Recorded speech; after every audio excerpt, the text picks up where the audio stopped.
Estou lendo o estudo acerca do livro de Salmos, a partir do Salmo 112, aplicando a verdade.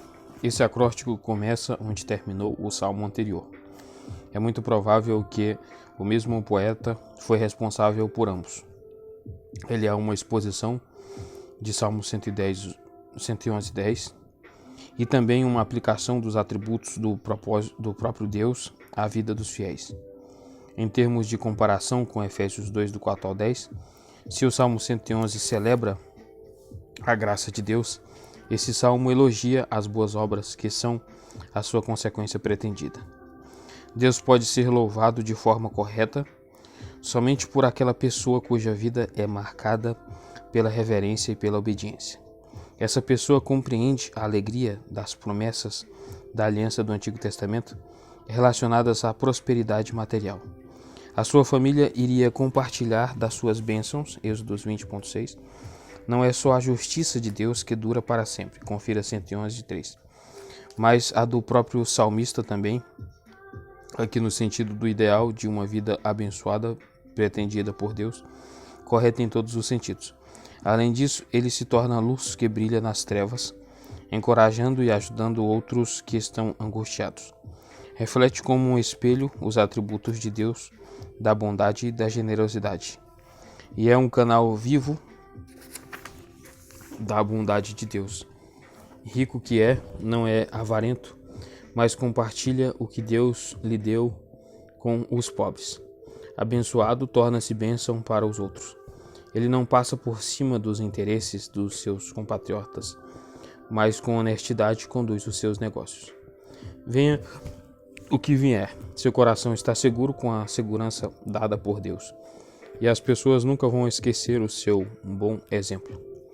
É claro que ele não está imune aos choques da vida, mas a sua fé o mantém forte.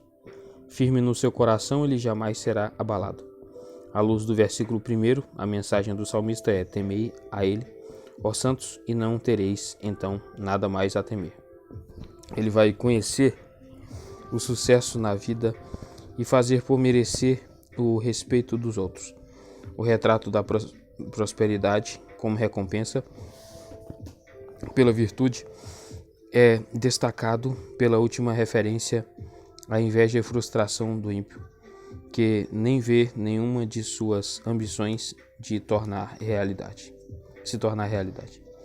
Com a sua orientação dirigida mais para o outro mundo, o Novo Testamento dá menos ênfase à recompensa terrena. Mateus 6:33, 2 Coríntios 9:11 e Filipenses 4:18. No entanto, os princípios mais amplos do Salmo ainda continuam válidos. Em especial, a dádiva de Deus da prosperidade material cria uma obrigação também para o cristão. 1 Timóteo 6:17-19.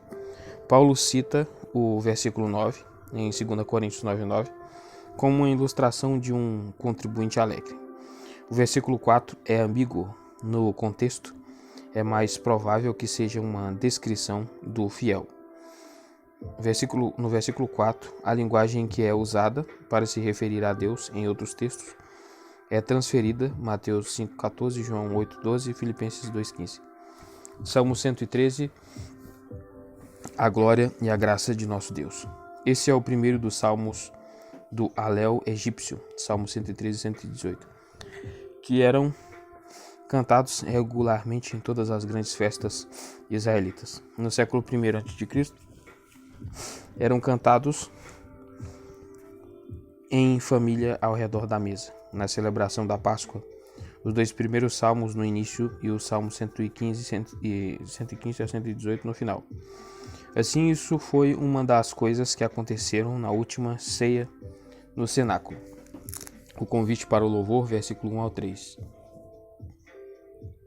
O chamado ressoa para que toda a comunidade levante o seu coração em louvor. 3 vezes os israelitas são instados a bendizer o nome de Deus, que é toda a revelação do seu caráter e de sua vontade. Como é possível louvá-lo o suficiente?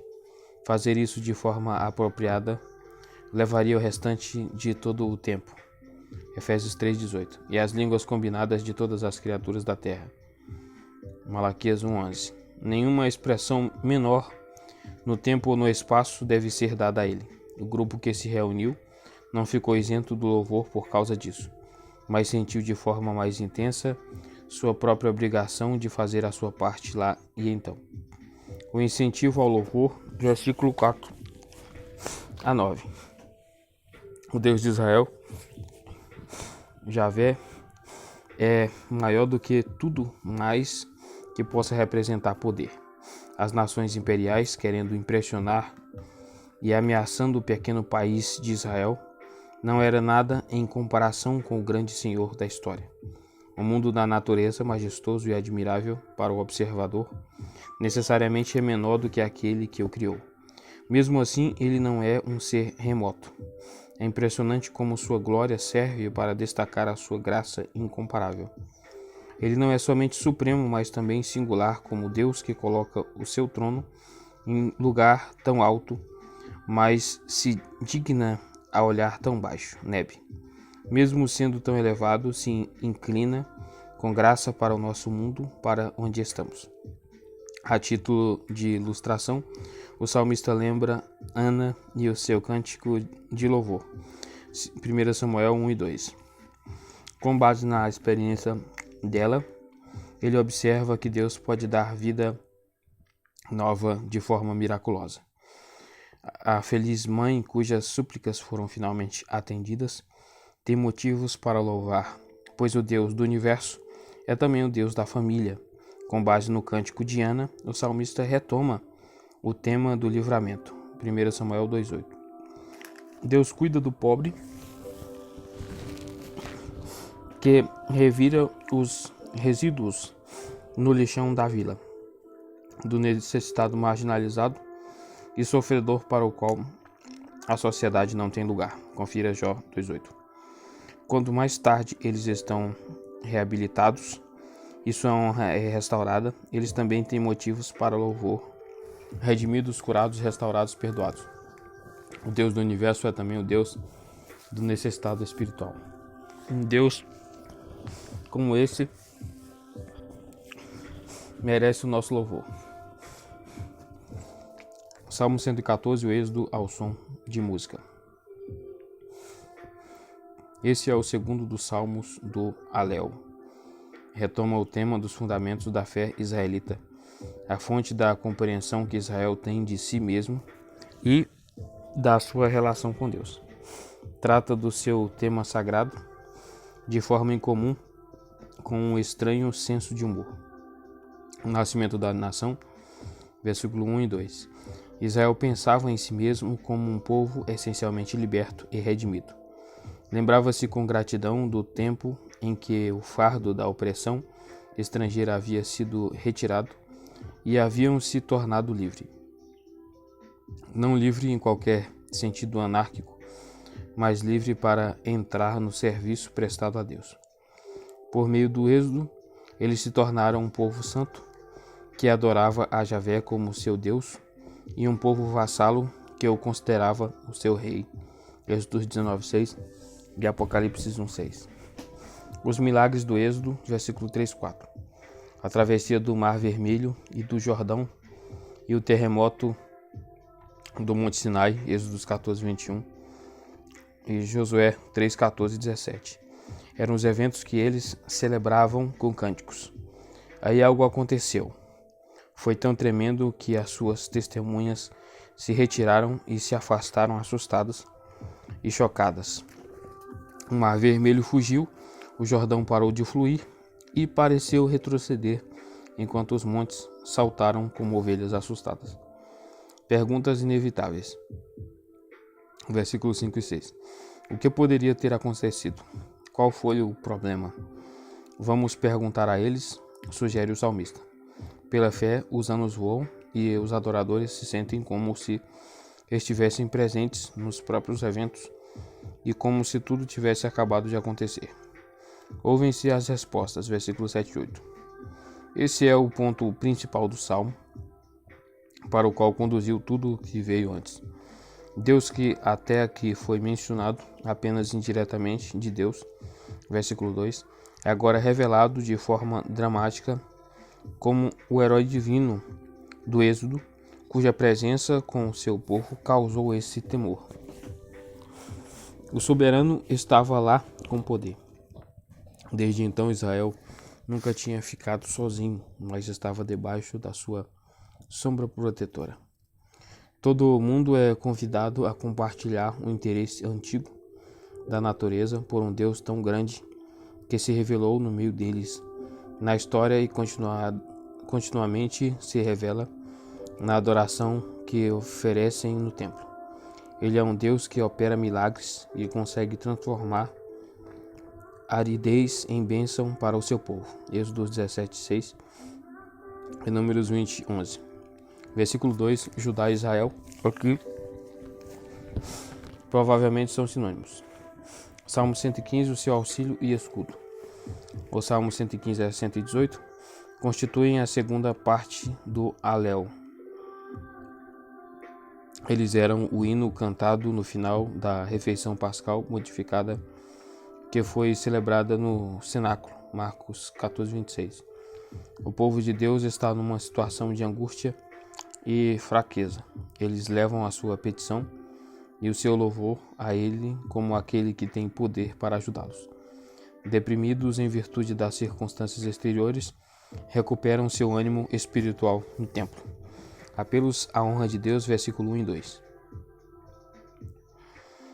Faz-se alusão à necessidade deles por meio da citação da zombaria que as nações vizinhas pagãs fazem do povo de Deus.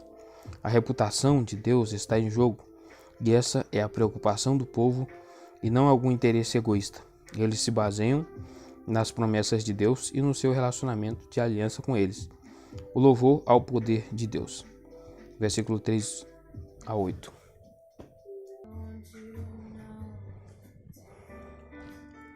O louvor ao poder de Deus, versículo 3 a 8. A pergunta sarcástica do versículo 2 é levada a sério. O nosso Deus está no lugar supremo do poder sobrenatural. Efésios 1:20 a 23. O que dizer dos deuses deles? Se eles são de alguma forma parecidos com as imagens que os representam, então são um bando fraco e triste, mudos, cegos, surdos, e de fato não tem nenhum dos 5 sentidos. É inevitável que os seus devotos se tornem parecidos com eles. 2 Reis 17:15 e Jeremias 2:5. Impotentes e separados da realidade. Que contraste nítido com o verdadeiro Deus e com o potencial dos que confiam nele. Um encorajamento à fé, versículo 9 a 11. Evidentemente, o sacerdote retoma o tema da confiança e o aplica à congregação na sua necessidade. Ele desafia tanto os sacerdotes como leigos para a comunidade de adoradores. O seu Deus é capaz e está disposto a ajudar e defendê-los. A certeza da bênção de Deus. O sacerdote continua, ele recebeu a certeza de que Deus vai honrar suas promessas. A comunidade da aliança, que prestou atenção ao seu chamado de confiar nele, pode esperar com segurança o presente da vida transbordante, que em geral é a implicação da bênção no Antigo Testamento. Ele pronuncia sobre eles uma bênção sacerdotal, número 6, 23 ao 27, que faz eco a uma promessa tradicional de aumento da população. Gênesis 22:17 e Deuteronômio 1:11. A nação era evidentemente pequena em termos numéricos nessa época. Talvez Esdras 9:8 e a renovação da antiga promessa os encontra no ponto de sua necessidade contemporânea. Declaração de louvor 16:18. Assim como o sacerdote fez coro às palavras da congregação, agora eles retomam as palavras dele. Javé reivindica para si a esfera dos altos céus. e assim possui poder transcendental. E é ele quem confiou a terra aos homens como seus mordomos. Gênesis 1:28. A implicação inabalável é que ele é o único Deus e tem o direito singular à gratidão do homem. É verdade, esse privilégio é temporário. Confira os comentários do Salmo 88. Mas isso é então razão ainda maior para que a presente geração do povo de Deus aproveite todas as oportunidades para louvar. Bendizer ao Senhor é a resposta natural à bênção que ele dá. Efésios 1:3. Salmo 116, pensando e agradecendo. Esse belo salmo de ação de graças deve o seu encanto à experiência que o salmista teve da graça de Deus e do seu impacto espiritual sobre a sua vida. A natureza exata da sua crise particular não está clara. Há indicações de enfermidade. Versículo 3 e perseguição, versículo 11. Salmos deste tipo, longe de remexerem detalhes pessoais, concentram a atenção naquilo que Deus fez. O salmista leva a sua oferta de gratidão a Deus e imediatamente antes do sacrifício ele pronuncia a sua oração e o seu testemunho diante da congregação. Resgate, versículo 1 ao 4. A oração respondida causa a declaração de amor do salmista, como resposta à iniciativa divina. 1 João 4,19. Ele quase morreu, a morte quase o emboscou. Como um animal pego numa armadilha, ele se sentiu perdido, até que o seu grito desesperado foi ouvido e atendido. Reflexões, versículos 5 ao 11. Um incidente serve para ilustrar o atributo divino da graça. Aqui temos uma lição que todo cristão precisa aprender. O nosso Deus. Se alguém chegar ao fim das suas capacidades e já não conseguir lidar com seus problemas, o que Deus faz é vir ao seu encontro. Isso o salmista experimentou. Deus tirou o seu motivo de ansiedade. E agora ele desfruta de uma nova paz de espírito e o descanso na alma. Ele desafia a si mesmo a entrar nessa bênção e a relaxar, pois a mente humana não consegue abandonar tão facilmente o hábito de se preocupar e precisa de um estímulo para se manter no ritmo com a realidade. A generosidade de Deus é tão grande que, em vez da morte, a sua experiência é a vida.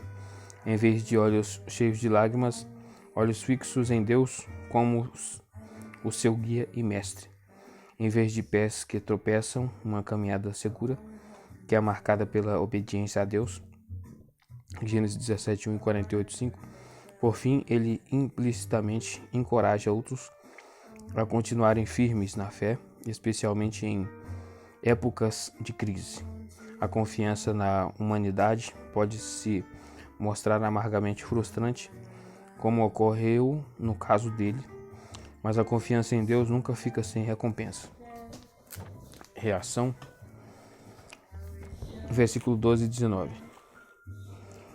O salmista está desnorteado em relação ao tipo de reação que seria adequada ao livramento operado por Deus, mas a sua dívida impagável não o absolve de fazer a contribuição que ele pode fazer.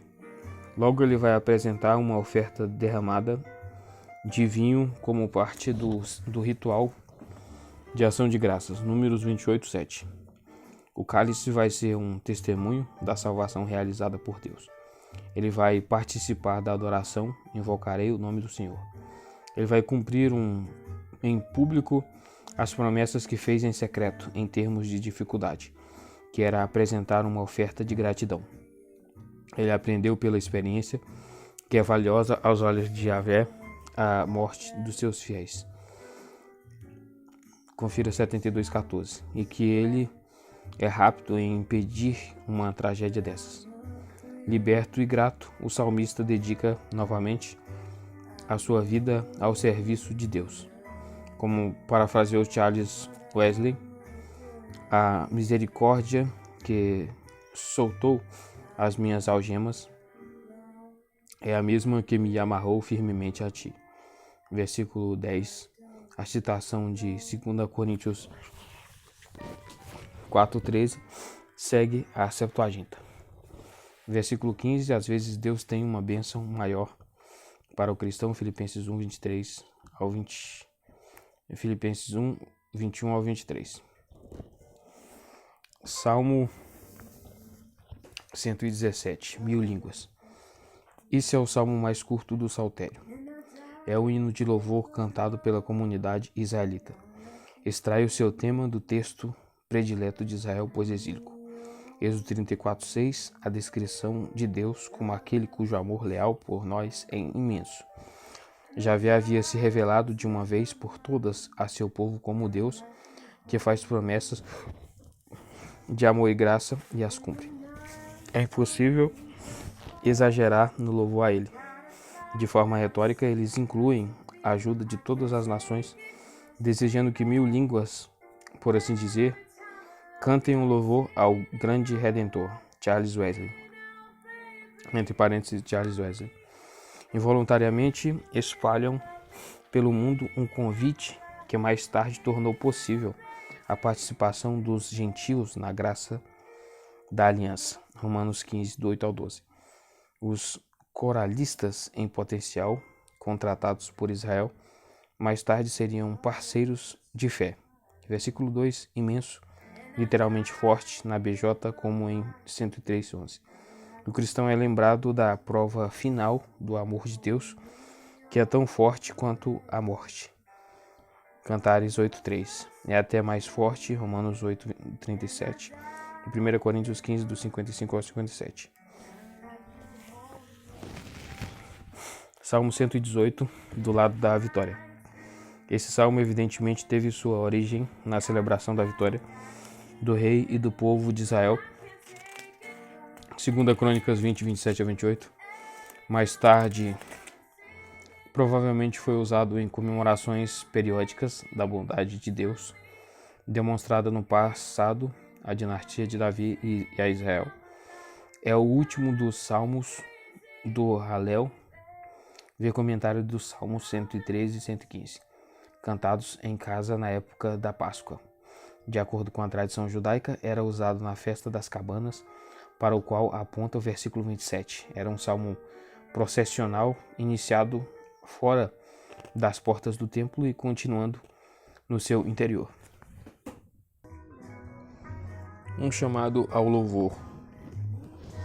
Um sacerdote inicia o salmo ao convidar a congregação a responder à bondade permanente de Deus. Primeiro ele desafia os leigos a responderem ao seu grito. Depois, os seus colegas sacerdotes e finalmente apela para um grito retumbante de todos. O testemunho do rei. Versículo 5 a 18. Uma nova voz fala. O rei dá testemunho do auxílio salvador de Deus em épocas de angústia e necessidade e reflete acerca de lições aprendidas com a experiência. Os seus temores naturais foram vencidos e ficou evidente que eram infundados. Da próxima vez o pânico não vai surpreendê-lo com tanta facilidade. Essa prova passada do apoio poderoso de Deus garante conforto e segurança para o futuro. Aqui o salmista fala como um vencedor, desafiando a todos e a todo o universo armado. C.H. Spurgeon, que é o Charles Spurgeon, né? Recorrer a aliados humanos que pode ter parecido algo tão óbvio no passado é um péssimo substituto para a fé prática em Deus. Contraste com 2 Reis 16, 5 ao 7, Isaías 7, do 1 ao 13. Ele põe em contraste gritante a crise e suas consequências. Enxames de nações inimigas o cercaram e pareciam esmagá-lo. Mas a oração e a confiança no poder de Deus foram as armas que lhe deram a vitória. 1 Samuel 17,45. Como o rei Asa, ele não se lançou sozinho contra o inimigo. Em nome do Senhor e com a força dele, ele os enfrentou. 2 Crônicas 14:11. No versículo 14, o famoso hino de vitória de Moisés é destacado novamente e se torna o hino dele. Êxodo 15:2. O hino dos fiéis é uma corrente dourada ao longo dos séculos.